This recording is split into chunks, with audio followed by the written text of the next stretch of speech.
इस वीडियो में हम NCERT पैटर्न पर आधारित क्लास 10 के मैथमेटिक्स के चैप्टर 12 जिसका नाम है वृत्तों से संबंधित क्षेत्रफल, जिसकी इंग्लिश होती है एरियाज रिलेटेड टू सर्किल्स के एक्सरसाइज 12.2 के क्वेश्चन नंबर 6 को लर्न करेंगे। तो चलिए देर न करते हुए आते हैं एक्सरसाइज 12.2 के क्वेश्चन नंबर 6 पर। क्वेश्चन नंबर 6 में दिया गया है 15 सेंटीमीटर त्रिज्या वाले एक वृत्त की कोई जीवा केंद्र पर 60 डिग्री का कोण अंतरित करती है। 15 सेंटीमीटर त्रिज्या वाले एक वृत्त की कोई जीवा केंद्र पर 60 डिग्री का कोण अंतरित करती है। संगत लघु और दीर्घ वृत्तखंडों के क्षेत्रफल ज्ञात कीजिए। संगत लघु और दीर्घ वृत्तखंडों के क्षेत्रफल ज्ञात कीजिए। जहाँ पर हमें अगर कहीं पाई दिखे तो पाई इक्वल टू हमें 3.14 और √3 इक्वल टू 1.73 का प्रयोग करना है। पाई जहाँ पे दिखे वहाँ पे हमें पाई की जगह 3.14 और √3 की जगह 1.73 का प्रयोग करना है। आइए हम इसका सलूशन करते हैं। सबसे पहले प्रश्न के अनुसार हमने एक वृत्त खींचा गोला प्रकार की सहायता से। सबसे पहले हमने एक वृत्त खींचा जिसका केंद्र C है। हमने मान लिया कि इस वृत्त का केंद्र C है, यहाँ पे पॉइंट C है। इस वृत्त की जीवा AB और हमने इस वृत्त पर एक जीवा AB खींचा। यहाँ पे हमने जीवा AB खींचा। यह जीवा AB इस केंद्र C पर 60 डिग्री का कोण अंतरित कर रही है या बना रही है। ध्यान दीजिए, सबसे पहले हमने एक वृत्त खींचा और माना इस वृत्त का केंद्र C है और इसी वृत्त पर हमने एक जीवा AB लिया और प्रश्न के अनुसार यह जीवा AB इस केंद्र C पर 60 डिग्री का कोण अंतरित कर रही है। अब ध्यान दीजिए, जीवा क्या करती है, किसी भी वृत्त को दो भागों में बांटती है। छोटा वाला भाग लघु वृत्तखंड और बड़ा वाला भाग दीर्घ वृत्तखंड कहलाता है। तो हमें इसी लघु वृत्तखंड और इस दीर्घ वृत्तखंड का क्षेत्रफल ज्ञात करना है। तो ध्यान दीजिए, यहाँ पे ये CA भी त्रिज्या है और CB भी त्रिज्या है। कैसे? वृत्त के केंद्र से परिधि को मिलाने वाली रेखा वृत्त की त्रिज्या कहलाती है। वृत्त के केंद्र से वृत्त की परिधि को मिलाने वाली रेखा वृत्त की त्रिज्या कहलाती है। तो प्रश्न में दिया गया था 50 सेंटीमीटर त्रिज्या है, तो यहाँ पे हम इसकी त्रिज्या कर लेंगे। AC की वैल्यू भी होगी 15 सेंटीमीटर और किसी भी वृत्त की सभी त्रिज्याएं आपस में बराबर होती हैं, तो CB की भी वैल्यू होगी 15 सेंटीमीटर। अब यहाँ से दो त्रिज्याओं और एक चाप को लेकर के एक त्रिज्यखंड बन रहा है। यहाँ हमने मान लिया C और यहाँ A और यहाँ B हो गया। यहाँ पे हम कर लेंगे पॉइंट D।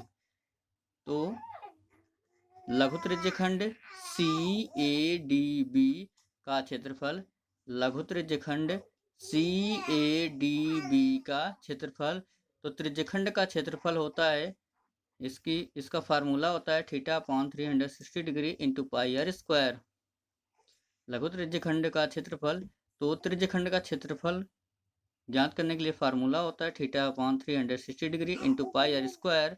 तो यहाँ पे थीटा की जगह एंगल दिया गया है कि जीवा केंद्र पर 60 डिग्री का कोण अंतरित कर रही थी, तो इसलिए हम थीटा के स्थान पे रखेंगे 60 डिग्री। तो यहाँ पे हम लिखेंगे थीटा के स्थान पे 60 डिग्री अपान यहाँ से हमारा 360 डिग्री इंटू, अब यहाँ पे पाई रखेंगे और R हमारा त्रिज्या है, तो R की वैल्यू है 15 सेंटीमीटर। तो यहाँ R की जगह रखेंगे हम 15 सेंटीमीटर। अब यहाँ पे R का स्क्वायर है, इसलिए 15 सेंटीमीटर का होल स्क्वायर हो जाएगा। अब ध्यान दीजिए, यहाँ से 0 से ये 0 कैंसिल हो जाएगा और 6 1 जा 6, 6 6 जा 36। अब हमारी वैल्यू यहाँ पे बचेगी, ये बचेगा 1/6 इंटू पाई की जगह है, अभी हमको बताया गया था प्रश्न में, पाई की जगह हमें रखना है 3.14 इंटू, अब ये 15 सेंटीमीटर का होल स्क्वायर है, इसका अर्थ है 15 सेंटीमीटर इंटू 15 सेंटीमीटर। यहाँ लिखेंगे हम 15 सेंटीमीटर इंटू 15 सेंटीमीटर।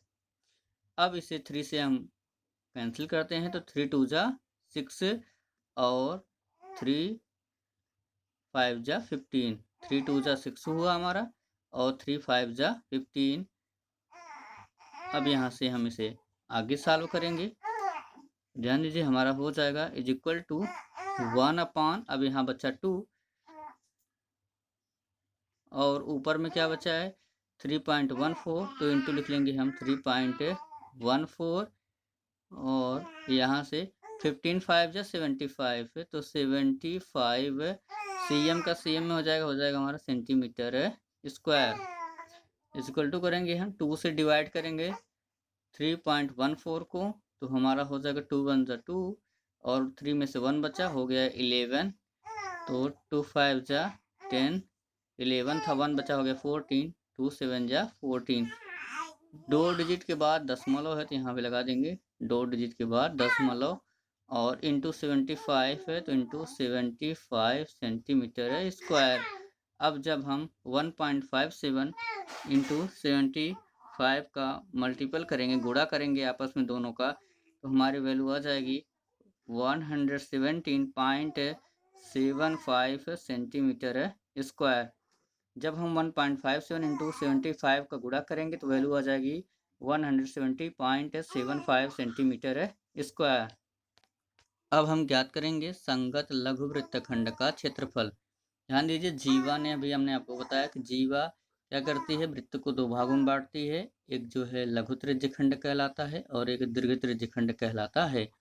बड़ा वाला हिस्सा दीर्घ वृत्त खंड और छोटा वाला हिस्सा लघु वृत्त खंड। और यहाँ पर अगर ये लघु त्रिज्य खंड है, ये बचा हुआ ऊपर का भाग दीर्घ त्रिज्य खंड कहलाएगा। तो ध्यान दीजिए संगत लघु वृत्तखंड का क्षेत्रफल, हम इस लघु वृत्तखंड के क्षेत्रफल को ज्ञात करेंगे। इसके लिए हम अभी त्रिज्यखंड CADB का क्षेत्रफल निकाल चुके हैं। तो CADB के क्षेत्रफल में से यदि हम त्रिभुज CAB का क्षेत्रफल निकाल दें, माइनस कर दें, तो हमारा केवल बचेगा ये लघु वृत्तखंड का क्षेत्रफल। फिर से समझ लीजिए आप, ये CADB ये लघु त्रिज्यखंड था और अभी हमने CADB लघु त्रिज्यखंड की वैल्यू ज्ञात की है। अब CADB में ही यह लघु वृत्तखंड है, तो अगर हम इस छोटे वाले लघु वृत्तखंड को निकालना चाहेंगे तो CADB में से हम त्रिभुज का क्षेत्रफल CAB माइनस करेंगे, तो संगत लघु वृत्तखंड का क्षेत्रफल इज इक्वल टू हो जाएगा हमारा लघु त्रिज्यखंड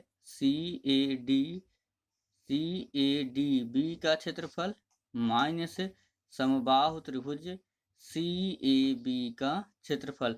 इसे समबाहु त्रिभुज क्यों कहेंगे, क्योंकि समबाहु त्रिभुज के प्रत्येक कोणों का मान 60 डिग्री होता है। तो ये भी 60 डिग्री है, ये भी हमारा होगा 60 डिग्री और ये भी हमारा होगा 60 डिग्री।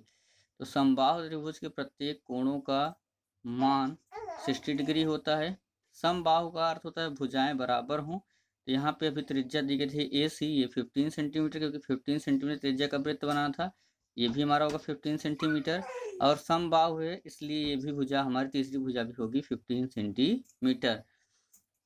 संगत लघु वृत्तखंड का क्षेत्रफल इज इक्वल टू हो जाएगा लघु त्रिज्यखंड CADB का क्षेत्रफल माइनस समबाहु त्रिभुज CAB का क्षेत्रफल। अभी हमने लघु त्रिज्यखंड CADB के क्षेत्रफल की वैल्यू निकाल रखी है। इसकी वैल्यू आई थी 117.75 सेंटीमीटर स्क्वायर माइनस, अब समबाहु त्रिभुज का क्षेत्रफल, इसका फार्मूला होता है समबाहु त्रिभुज क्षेत्रफल ज्ञात करने के लिए √3/4 इंटू भुजा स्क्वायर, ये फार्मूला होता है समबाहु त्रिभुज का क्षेत्रफल ज्ञात करने के लिए। यहाँ से हमारा हो जाएगा 117.75 या 117.75 cm स्क्वायर माइनस ये √3/4 इंटू भुजा, तो तीनों भुजाएं 15 सेंटीमीटर की हैं, तो यहाँ भुजा का अक्षांक रखेंगे हम 15 सेंटीमीटर। अब भुजा का स्क्वायर तो इसका भी हो जाएगा होल स्क्वायर। आगे चलेंगे हम तो 117.75 सेंटीमीटर स्क्वायर माइनस 15 का 15 में जब हम मल्टीपल करेंगे, गुणा करेंगे, तो हो जाएगा हमारा 225। 15 इंटू 15 करेंगे, 2 बार, इसका अर्थ ये है कि 2 बार है, तो 15 इंटू 15 हो जाएगा 225, और ये √3, तो √3/4 सेंटीमीटर स्क्वायर। आगे हम चलते हैं, तो हमारा हो जाएगा 117.75 सेंटीमीटर स्क्वायर माइनस, अब 4 से इसको डिवाइड करेंगे, 4 से 225 को जब हम डिवाइड करेंगे या 4 से 225 में जब हम भाग देंगे तो हमारी वैल्यू आ जाएगी 4, यहाँ से 4 5 जा 20 हो जाएगा, और बचा यहाँ से 2 हो गए 25, 4 से जा 24, और बचेगा हमारा 1 हो जाएगा 10, 4 2 8, बचेगा 2 हो जाएगा 20, तो 4 5 जा 25, और √3 है तो √3 यहाँ पे हम लिख लेंगे सेंटीमीटर स्क्वायर। अब यहाँ से हम 117.75 में से 56.25 √3 सेंटीमीटर स्क्वायर यहाँ पे दिया गया है। अब ध्यान दीजिए और आगे सॉल्व करते हैं, तो 117.75 सेंटीमीटर स्क्वायर माइनस 56.25, और √3 के स्थान पे रखने के लिए कहा गया था कि हम √3 के स्थान पर रखेंगे 1.73। अब इसका इसमें मल्टीपल करेंगे तो हमारा हो जाएगा 117.75 सेंटीमीटर स्क्वायर, इसे ऐसे लिख लेंगे, माइनस, अब जब हम इसका इसमें मल्टीपल करेंगे तो हमारी वैल्यू आ जाएगी 97.3125 सेंटीमीटर स्क्वायर। 56.25 का इंटू मल्टीपल करेंगे 1.73 में तो हमारी वैल्यू आ जाएगी 97.3125 सेंटीमीटर स्क्वायर। अब इसमें से जब हम इसको माइनस करेंगे तो हमारी वैल्यू आ जाएगी 20.4375 सेंटीमीटर स्क्वायर। 117.75 cm स्क्वायर में से जब हम 97.3125 माइनस करेंगे तो हमारी वैल्यू आ जाएगी 20.4375 सेंटीमीटर स्क्वायर। इस तरह से लघु वृत्तखंड की वैल्यू आ गई 20.4375 सेंटीमीटर स्क्वायर। अब हम लघु वृत्तखंड की वैल्यू ज्ञात कर लिए हैं, अब बचा है हमारा दीर्घ वृत्तखंड। अब इसके ऊपर दीर्घ वृत्तखंड की वैल्यू हम ज्ञात करेंगे। अब हम ज्ञात करेंगे दीर्घ वृत्तखंड का क्षेत्रफल। यहाँ पे जीवा ने वृत्त को 2 भागों में बांटा था, ये लघु वृत्तखंड और इधर का बचा हुआ भाग दीर्घ वृत्तखंड। तो अगर हम इस दीर्घ वृत्तखंड को ज्ञात करना चाहेंगे तो पूरे वृत्त के क्षेत्रफल में से, यहाँ पे पूरा वृत्त है, पूरे वृत्त के क्षेत्रफल में से यदि हम इस लघु वृत्तखंड के क्षेत्रफल को निकाल दें, माइनस कर दें, तो हमारा दीर्घ वृत्तखंड का क्षेत्रफल आ जाएगा। ध्यान दीजिए, अगर हम पूरे वृत्त के क्षेत्रफल में से इस लघु वृत्तखंड के क्षेत्रफल को माइनस कर दें तो केवल हमारा बचेगा दीर्घ वृत्तखंड का क्षेत्रफल। तो दीर्घ वृत्तखंड का क्षेत्रफल इज इक्वल टू वृत्त का क्षेत्रफल माइनस लघु वृत्तखंड का क्षेत्रफल। तो वृत्त का क्षेत्रफल, इसकी वैल्यू होती है πr²। वृत्त का क्षेत्रफल ज्ञात करने के लिए वैल्यू होती है, फार्मूला होता है πr² माइनस, अभी हमने जस्ट इसके पीछे लघु वृत्तखंड की वैल्यू ज्ञात की है। उस लघु वृत्तखंड की वैल्यू आई थी, इसी लघु वृत्तखंड की वैल्यू भी हमने जस्ट पीछे ज्ञात की है। तो लघु वृत्तखंड की वैल्यू आई थी 20.4375 सेंटीमीटर स्क्वायर। यहाँ से आगे हम सवाल करेंगे तो पाई की जगह पे कहा गया था प्रश्न में हमें रखना है 3.14 इंटू आर। तो आर अर्थात त्रिज्या है, 15 सेंटीमीटर त्रिज्या का वृत्त खींचना था, तो ये 15 सेंटीमीटर और समबाहु त्रिभुज था, इसलिए इसके सभी जो भुजाएं हैं वो 15 सेंटीमीटर की होंगी। और यहाँ पे त्रिज्या वृत्त के केंद्र से वृत्त के परिधि को मिलाने वाली जो रेखा होती है वही वृत्त की त्रिज्या कहलाती है। वृत्त के केंद्र से वृत्त की परिधि पर स्थित बिंदु को मिलाने वाली रेखा वृत्त की त्रिज्या कहलाती है। तो यहाँ त्रिज्या अर्थात रेडियस को आर से दिखाते हैं। आर की वैल्यू है 15 सेंटीमीटर, तो यहाँ पे हम आर की जगह लिखेंगे 15 सेंटीमीटर। अब आर का स्क्वायर है, इसका भी हो जाएगा होल स्क्वायर माइनस ये 20.4375 सेंटीमीटर स्क्वायर। यहाँ से आगे से हम सॉल्व करेंगे तो हमारा हो जाएगा 3.14 इंटू 15 सेंटीमीटर का होल स्क्वायर। इसका अर्थ ये है कि ये 2 बार है 15 सेंटीमीटर इंटू 15 सेंटीमीटर माइनस ये 20.4375 सेंटीमीटर स्क्वायर।